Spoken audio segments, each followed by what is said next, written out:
Hello to everyone, welcome to KCA Kukreja Commerce Academy. कैसे हैं आप सभी? होपफुली आप सभी अच्छे हैं और जो अपनी प्रिपरेशन है उसको काफ़ी अच्छे से कवर कर रहे होंगे। सो गाइस, यहाँ पे मैं आप लोगों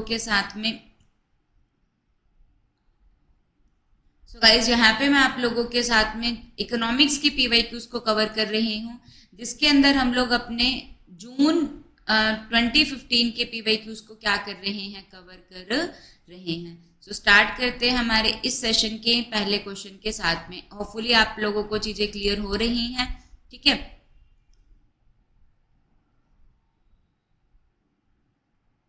सो स्टार्ट करें हमारे इस सेशन के पहले क्वेश्चन के साथ में।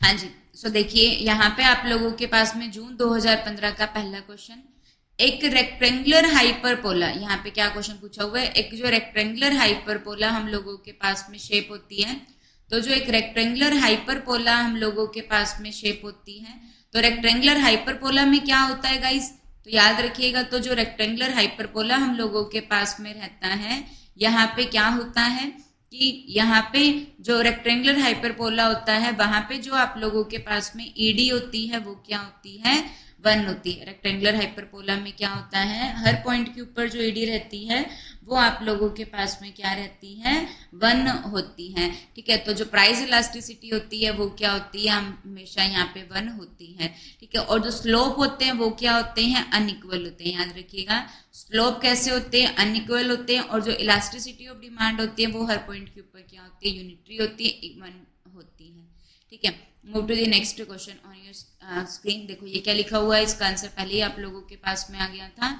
सो तो यहाँ पे क्या क्वेश्चन पूछा हुआ है आप लोगों से, इन दी शॉर्ट रन के अंदर आप लोगों के पास में क्या रहता है। तो देखिए यहाँ पे in the case of short run equilibrium. Short run क्या होता है, जहाँ पे प्रोडक्शन की कुछ फैक्टर फिक्स होता है और कुछ क्या होता है, वेरिएबल होते हैं। सो ए परफेक्टली कॉम्पिटिटिव फर्म, जब वो क्या करती है, अब नॉर्मल प्रॉफिट को क्या करती है, अर्न करती है। तो जो अब नॉर्मल प्रॉफिट को अर्न किया जाता है तो इसको सुपर नॉर्मल प्रॉफिट भी कहा जाता है। तो प्रॉफिट को अर्न करने से पहले हमें इक्विलिब्रियम की कंडीशन को सेटिस्फाई करना होता है। इक्विलिब्रियम की कंडीशन क्या होती है कि एम आर किसके बराबर होना चाहिए, एमसी के बराबर होना चाहिए। M R is equal to MC. Second condition क्या होती है, MC cut the M R from below. पहली कंडीशन क्या होती है, एम आर एमसी के बराबर होना चाहिए। सेकेंड कंडीशन क्या होती है, MC cut the M R from below. तो ये तो क्या होती है, इक्विलिब्रियम की कंडीशन होती है। फिर क्या अर्न करना है, सुपर नॉर्मल प्रॉफिट अर्न करना है। तो उसकी क्या कंडीशन आ जाएगी कि जो एवरेज प्रॉफिट हम लोगों के पास में रहता है, एवरेज रेवेन्यू क्या होना चाहिए, एवरेज कॉस्ट से ज्यादा होना चाहिए। तो यहाँ पे आप लोगों के पास में क्या कंडीशन आ जाएगी, तो यहाँ पे क्या बन जाएगा हम लोगों के पास में, marginal cost is minimum, average cost is minimum, ऐसा नहीं है। तो यहाँ पे क्या होता है, जो मार्जिनल कॉस्ट होती है तो वो, और यहाँ पे आप लोगों के पास में क्या होता है, एसी और एमसी का एक रिलेशन भी होता है। तो बेसिकली यहाँ पे एमआर जो है वो एमसी के इक्वल है, ठीक है। और जो मार्जिनल कॉस्ट होनी चाहिए वो क्या होनी चाहिए, हायर होनी चाहिए, किससे, एवरेज कॉस्ट से। अगर अब नॉर्मल प्रॉफिट अर्न करना है तो जो मार्जिनल कॉस्ट होनी चाहिए वो किससे, देखो, तो जो मार्जिनल कॉस्ट होनी चाहिए वो किससे ज्यादा होनी चाहिए, एवरेज कॉस्ट से ज्यादा होनी चाहिए। तो जो ये हम लोगों के पास में यहाँ पर बनेगा, ठीक है। सो देखिए यहाँ पे आप लोगों के पास में जो डिमांड कर्व होती है वो उसकी अलग अलग शेप होती है। जहाँ पे वर्टिकल डिमांड कर्व होती है ये रही, तो यहाँ पे क्या होता है, जो ईडी होता है वो किसके बराबर होता है, 0, परफेक्टली इनइलास्टिक यहाँ पर होता है। फिर हम लोगों के पास में हॉरिजॉन्टल डिमांड कर्व होती है, यहाँ पे क्या होता है, ईडी क्या होता है, इनफाइनाइट होता है, परफेक्टली इलास्टिक होता है। और यहाँ पर क्या, रेक्टेंगुलर हाइपरपोला होता है, यहाँ पे जो ईडी होता है वो हर पॉइंट पे क्या होता है, 1 होता है, ठीक है। यूनिट इलास्टिसिटी यहाँ पर होती है। Move to the next question on your screen. Which one of the following statement is false? क्या इसमें से false है? तो नॉर्मली ये प्राइस डिमांड कर्व जो होती है वो स्लोप डाउनवर्ड होती है, बिल्कुल करेक्ट स्टेटमेंट है। जो लॉ ऑफ डिमांड होता है, जहाँ पे ओ एक्स एक्सिस, यहाँ पे ओ वाई एक्सिस, यहाँ पे क्वांटिटी होती है, यहाँ पे प्राइस होता है, तो जो रिलेशन डिमांड कर्व होती है वो कैसे आती है, स्लोप डाउनवर्ड आती है। तो ये क्या है, बिल्कुल करेक्ट स्टेटमेंट है। इकोनॉमीज ऑफ स्केल और स्कूप सेम होते हैं, ये वाली जो बात है ये गलत हो जाएगी, ठीक है। ऑप्टिमाइजेशन के लिए मार्जिनल कॉस्ट होना मार्जिनल रेवेन्यू के बराबर होना चाहिए, ये करेक्ट है, बट सफिशिएंट वन बिल्कुल सही है, क्योंकि इक्विलिब्रियम के लिए क्या होता है, पहली कंडीशन एमसी क्या होना चाहिए, एमआर के बराबर होना चाहिए। सेकंड कंडीशन क्या होती है, MC cut the MR from below, जो एमसी होगा वो एमआर को कहाँ से काटेगा, नीचे से काटेगा, तो ये हो जाएगा, ठीक है। और law variable proportion short run में अप्लाई होता है, ये भी करेक्ट स्टेटमेंट है। सेकंड जो है वो करेक्ट नहीं है, ठीक है। तो देखिए की difference between economies of scale and economies of scoop. तो इकोनॉमीज ऑफ स्कूप क्या होता है, ये क्या होता है, ये एक रिलेटिवली एक न्यू अप्रोच होती है बिजनेस स्ट्रेटेजी की, और ये बेस्ड होती है किसके ऊपर, हाई टेक्नोलॉजी के डेवलपमेंट के ऊपर क्या होती है, बेस्ड होती है। वाइल इकोनॉमीज ऑफ स्केल क्या होता है, जहाँ पे हम लोग लॉन्ग रन के अंदर प्रोडक्शन करते हैं, सारे के सारे जो फैक्टर होते हैं वो वेरिएबल होते हैं, तो वहां पे क्या होता है, इकोनॉमीज ऑफ स्केल होता है। Economies of scale has been known for a long time has a major factor is increasing profitably, ठीक है। तो एक स्ट्रेटेजी यूज की जाती है for cutting cost by increasing the volume of unit produce is known as economies of scale, ठीक है। तो जहाँ पे लार्ज स्केल पे प्रोडक्शन करेंगे, तो लार्ज स्केल पे प्रोडक्शन करेंगे तो कॉस्ट कम आएगी, तो वो क्या होता है, इकोनॉमीज ऑफ स्केल होता है। वेल इकोनॉमीज ऑफ स्कोप एक employ a technique to lower down the cost, तो वहां पे कॉस्ट को कम किया जाता है बाय प्रोड्यूसिंग मल्टीपल प्रोडक्ट। तो इकोनॉमीज ऑफ स्कूप में क्या होगा, बहुत सारे प्रोडक्ट बनाकर कॉस्ट को क्या किया जाता है, कम किया जाता है, तो ये क्या होता है, इकोनॉमीज ऑफ स्कूप होता है, ठीक है। तो ये दोनों अलग अलग होते हैं, स्केल अलग होता है और स्कूप अलग होता है, ठीक है। और लॉ वेरिएबल प्रोपोर्शन जो होता है वो आप लोगों के पास में क्या कहता है, लॉ वेरिएबल प्रोपोर्शन क्या कहते हैं कि हम लोगों के पास में ये शॉर्ट रन के अंदर क्या होता है, अप्लाई होता है, जहां पर हम लोग ये असम्पशन लेके चलते हैं कि जो टेक्नोलॉजी है वो क्या है, कांस्टेंट है। तो जैसे जैसे हम लोगों के पास में क्या होता है, marginal production MP, marginal production क्या होता है, इंक्रीज होता है। जब मार्जिनल प्रोडक्शन क्या होता है, इंक्रीज होता है, पॉजिटिव है, तो टीपी जो होता है वो इंक्रीज होता है, कौन सी रेट से, इंक्रीजिंग रेट से। तो जब एमपी क्या हो रहा है, इंक्रीज हो रहा है, पॉजिटिव है, तो टीपी इंक्रीज होता है, कौन से वाली रेट से इंक्रीज होता है, इंक्रीजिंग रेट से इंक्रीज होता है। फिर एमपी क्या होना स्टार्ट हो जाता है, डिक्रीज होना स्टार्ट हो जाता है, बट है अभी भी पॉजिटिव।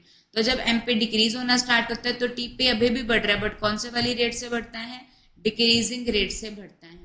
फिर एमपी क्या हो जाता है, जीरो हो जाता है, जहाँ पे एमपी जीरो हो जाता है तो टीपी अपने मैक्सिमम पॉइंट के ऊपर आ जाता है। फिर जहाँ पे एमपी नेगेटिव होता है तो टीपी क्या हो जाता है, डिक्लाइन होना स्टार्ट हो जाता है। तो सब कुछ एमपी के ऊपर बेस्ड होते हैं। तो ये पहली स्टेज होती है जिसको, जहाँ पे आप लोगों के पास में ये देखो, ये क्या है, फर्स्ट स्टेज है जहाँ पे एमपी मैक्सिमम हो गया, जहाँ पे टीपी इंक्रीजिंग रेट से बढ़ रही थी। फिर ये सेकेंड स्टेज हो जाएगी, फिर इसके बाद में क्या आती है, थर्ड स्टेज आती है। और रैशनल पॉइंट कहाँ पे होता है, यहाँ पे होता है, सेकेंड स्टेज में होता है, ठीक है। सो ये आप लोगों के पास में बन जाएगा। Move to the next question. So यहाँ पे मैच करना है लिस्ट 1 को किसके साथ में, लिस्ट 2 के साथ में। Law of diminishing marginal utility, ये आप लोगों के पास में गुसेन का पहला लॉ होता है। ये क्या कहते हैं कि जैसे जैसे कंज्यूमर क्या करता है, सेम कमोडिटी को क्या करता है, कंज्यूम करता रहता है कंटिन्यूसली सेम कमोडिटी को कंज्यूम करता है, तो हर यूनिट से मिलने वाली जो मार्जिनल यूटिलिटी होती है वो क्या होती है, डिक्रीज होती रहती है। ये किसके अंदर आता है, कार्डिनल अप्रोच के अंदर आता है, जो किन्होंने दी है, मार्शल ने दी है, ये इसके अंदर आता है, ठीक है जी। Relationship between price of one commodity, यहाँ पे प्राइस एक कमोडिटी का देखा जाता है, लेकिन जो डिमांड होती है वो किसकी देखी जाती है, अदर कमोडिटी की देखी जाती है, तो ये क्या कहलाता है, क्रॉस डिमांड होता है। स्कीम करना, स्कीम का मतलब क्या होता है, हाई प्राइस रखना, स्टार्टिंग के अंदर स्टार्टिंग में प्राइस हाई रखना, बाद में लो कर देना, ये क्या होता है, पायनियर प्राइसिंग में आ जाएगा। प्राइस विजिबिलिटी कहाँ पाई जाती है, ओलिगोपोली में पाई जाती है। ओलिगोपोली एक ऐसी मार्केट स्ट्रक्चर होती है जहाँ पे कितने सेलर होते हैं, थोड़े से ही सेलर होते हैं, वहां पे क्या पाया जाता है, किंग्ड डिमांड कर्व पाई जाती है। क्या पाई जाती है गाइस, किंग्ड डिमांड कर्व पाई जाती है, ठीक है जी। तो ये आप लोगों के पास में बन जाएगा लॉ। तो यहाँ पे जो करेक्ट आंसर बनेगा वो क्या बनेगा, option number 3, law of diminishing marginal utility.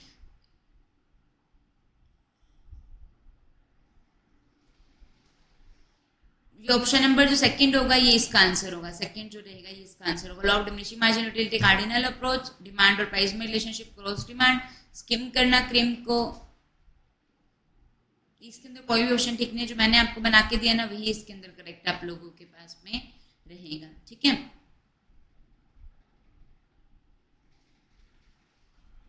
हाँ, ये इस तरीके से मैच है शायद कि क्रॉस उल्टा मैच करना हो तो क्रॉस डिमांड क्या हो जाएगा, जहाँ पे प्राइस एक्स का और डिमांड वाई की, तो जो 1 होगा वो 2 से कनेक्ट हो जाएगा। ओलिगोपोली में स्कीमिंग होती है तो ये 4 से कनेक्ट होगा। कार्डिनल अप्रोच में law of diminishing margin utility होता है।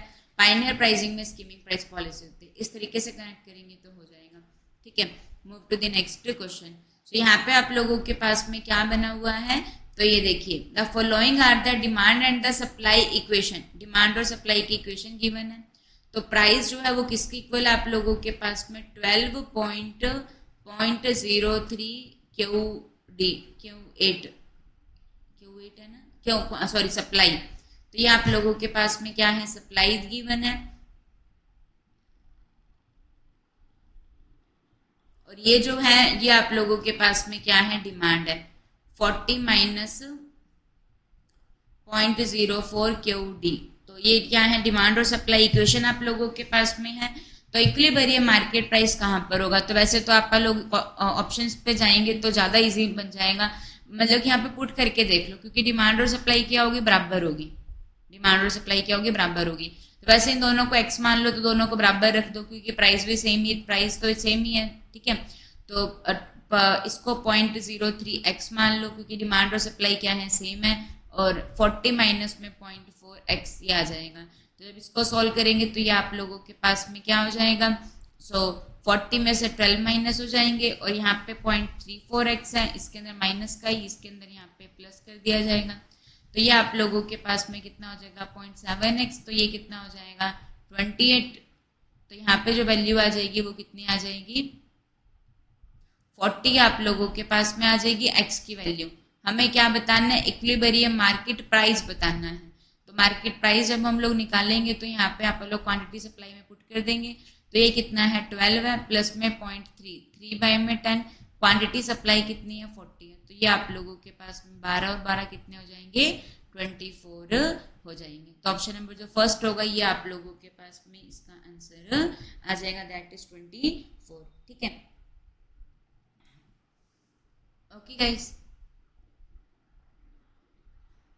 सो अभी के लिए इतने क्वेश्चंस करते हैं, बाकी हम लोग अपने नेक्स्ट पार्ट में कवर करेंगे। So thank you to everyone.